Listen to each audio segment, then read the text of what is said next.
po kung bakit hindi po siya nagpapatuloy, dahil po hinahanap po siguro ang dating Dwight, yung Orlando Magic era niya, no?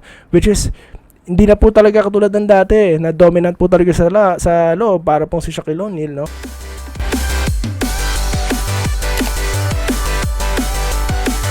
Ayan, so welcome back po dito sa Doy TV Sports. At ang ating pong pag-uusapan ay ang Golden State Warriors. Ayan, so NBA naman po tayo, no? National Basketball Association. Ayan, dahil nga po meron pong matinding pinag-uusapan at yan po ay si Dwight Howard. At bago po yan, allow me to thank you guys, no, sa inyo pong pagtutok at pagbibigay ng like at pag-subscribe dito po sa Doy TV Sports. Maraming salamat po sa inyong lahat. At sa mga bago pong viewers dyan, kung nagustuhan nyo pong ating content at ilan pa po nating mga contents dyan sa baba, well, sana po, no, kayo, no, subscribe kayo. Kung di po kaya, kahit like lang po, malaking tulong na po yan para po sa ating channel, no, na patuloy pong lumaki, po. So yun po, ang ating pong topic ngayon ay si Dwight Howard. Ayan po. So yun nga po, si Dwight Howard wala pa po, hindi pa po siya nakakasign sa Golden State Warriors. Siya po ay naimbitahan para po mag-workout sa kanila. So ano po ba yung mga workout na yan? Well, definitely, kung ang isang manlalaro po naimbitahan, titignan po, no, ng coaching staff, particularly ng kanilang head coach, kung ito po ay magiging angkop sa kanilang lineup, sa kanilang play, kung magiging compatible po sa mga players. Yan po ang nangyari dito po kay Gary Payton Jr., or the second. Kasi nga po, ito pong si Gary Payton, nagtiyaga, at nakitaan ng potensyal. At yan nyo naman, ang ganda ng kontrata, di ba? At kahit nga po hindi na siya, pumirma sa Golden State Warriors, kinuha pa rin ito through trade, di ba? At ang asset nga po na nagamit dyan is ito pong si James Wiseman. Kaya nga po, kailangan ng Barangay Ginebra, sorry naman. ng Golden State Warriors.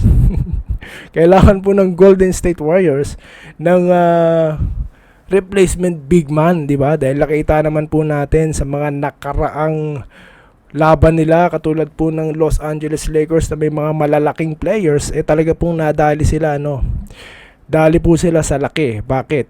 Sa rebounds, 'di ba? Tsaka sa depensa, pag inaatake sila, libreng-libre po ang gitna.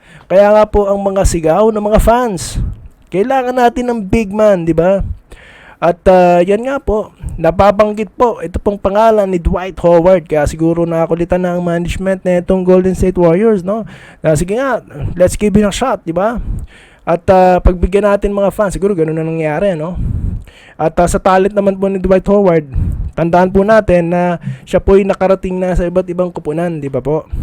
Pero ang pansin ko po kung bakit hindi po siya nagpapatuloy, dahil po hinahanap po siguro ang dating Dwight, yung Orlando Magic era niya, no? Which is hindi na po talaga katulad ng dati na dominant po talaga sa loob para pong si Shaquille O'Neal, no? Pero nandun pa rin po ang presence niya through rebounds and defense. Kaya yan po nakikita ko na makikita ng Golden State Warriors para po bigyan siya ng shot, at finally mapapirma na at mapa-join in na po, no, kahit isang season lang, para po makasama na ito ng bagong recruit na si Chris Paul. Ayan. So yun po ng ating update sa ngayon, Bagamat kumuha na po sila ng malaki ng stretch 4 na matatawag po natin na si Dario Saric, dahil siya po ay may height na 6'10". Pero hindi pa po enough yan, para po sa akin, hindi pa po enough, di ba?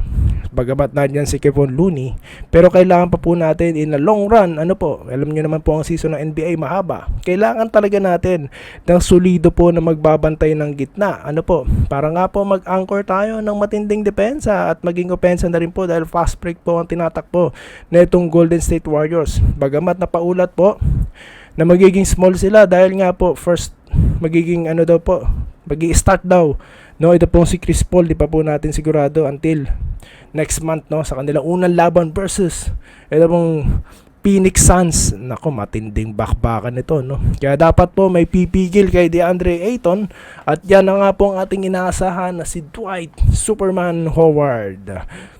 So yun lamang po ang ating update sa ngayon, At hopefully, no, maging okay siya, At yun nga po, usapang fake news, ano po, yung ibang masyadong creative, ito daw pong si Abando, dahil po sa kanyang performance nung nakaraang World Championship ng FIFA, pinaperma na daw ng Golden State or nasa Golden State na raw.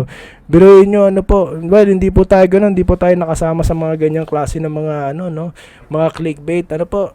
Well, hindi po kasama si Abando sa Golden State Warriors. Ayan, katulad po ng mga kumakalat. Kaya po, maigi po tayong magbasa ng mga legitimate news site, o kaya tumutok kayo dito sa Doy TV Sports. So yun lamang po ang ating topic sa ngayon, at maraming salamat sa inyong lahat, sa inyong patuloy na pagtangkilik. At kung nagustuhan nyo po, subscribe na po, at kung hindi kaya, na lang po, like na lang, para po lalo pa tayo mag-spread, At muli, maraming salamat po sa inyong pagtutok, at magkita-kita tayong muli sa mga susunod na content kagaya nito dito lamang po sa Doy TV Sports. Salamat po sa panonood. Subscribe na para sa mga susunod na basketball at boxing videos.